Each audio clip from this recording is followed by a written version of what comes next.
दोस्तों, क्या करने से हमारा जीवन बदल सकता है, जानते हैं इस कहानी से। लेकिन हाँ, इस कहानी की एंड तक ज़रूर बने रहें, तभी आपको इस कहानी का मतलब समझ में आएगा। एक बार गौतम बुद्ध अपने शिष्यों को उपदेश दे रहे थे, जैसा कि वो रोज़ दिया करते थे।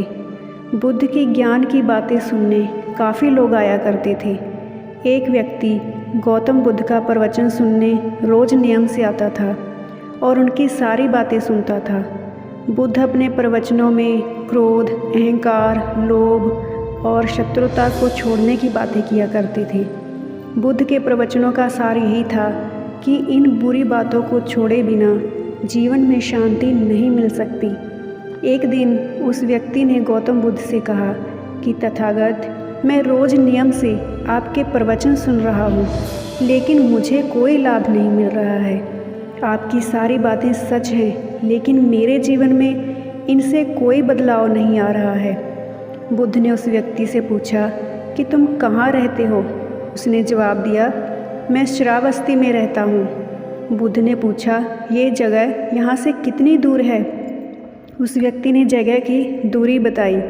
इसके बाद बुद्ध ने फिर पूछा, तुम वहाँ कैसे जाते हो? व्यक्ति ने बताया कि कभी घोड़े पर, कभी बैलगाड़ी पर बैठकर जाता हूँ। बुद्ध ने फिर पूछा, तुम्हें वहाँ पहुँचने में कितना समय लगता है? व्यक्ति ने पहुँचने का समय भी बता दिया। इसके बाद बुद्ध ने अंतिम प्रश्न पूछा कि क्या तुम यहाँ बैठे बैठे श्रावस्ती पहुँच सकते हो? इस प्रश्न के जवाब में व्यक्ति ने कहा कि गुरुजी, ये कैसे संभव है? इसके लिए तो चलना पड़ेगा, तभी मैं वहाँ पहुँच सकता हूँ। बुद्ध बोले कि हम चलकर ही हमारे लक्ष्य तक पहुँच सकते हैं।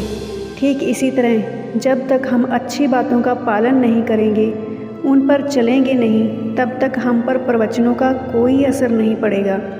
सिर्फ अच्छी बातें सुनने से हमारा जीवन नहीं बदलता है। हमें प्रवचन को समझना होगा और उन्हें अपने जीवन में अपनाना होगा।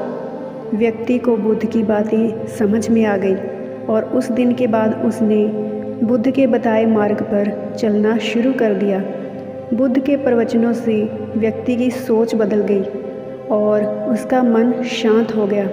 तो दोस्तों, इस कहानी से हमें यही सीख मिलती है कि अगर हम मन शांत करना चाहते हैं तो हमें क्रोध, लोभ, मोह, अहंकार को तुरंत छोड़ देना चाहिए।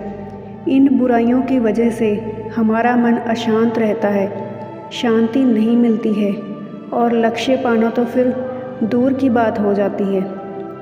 तो अपने लक्ष्य की तरफ ध्यान लगाएं, उसे पाने के लिए हर संभव कोशिश करें, पूरे जी जान से जुट जाएं, तभी आप लक्ष्य पा सकेंगे। सिर्फ बातों को सीख कर ही कोई लक्ष्य नहीं पाया जाता।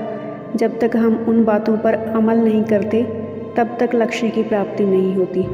तो आज ही अपने लक्ष्य की ओर कदम बढ़ाएं और हर संभव प्रयास करें लक्ष्य को पाने का। आपको ये कहानी कैसी लगी, मुझे कमेंट सेक्शन में ज़रूर बताइएगा। मुझे आपके कमेंट्स का इंतज़ार रहता है, लेकिन आप कमेंट्स ही नहीं करते। प्लीज़ मेरे चैनल को सब्सक्राइब ज़रूर करें और वीडियो को एंड तक ज़रूर देखा करें। मैं आपके लिए ऐसी ही प्रेरणादायक कहानियाँ लाती रहूँगी।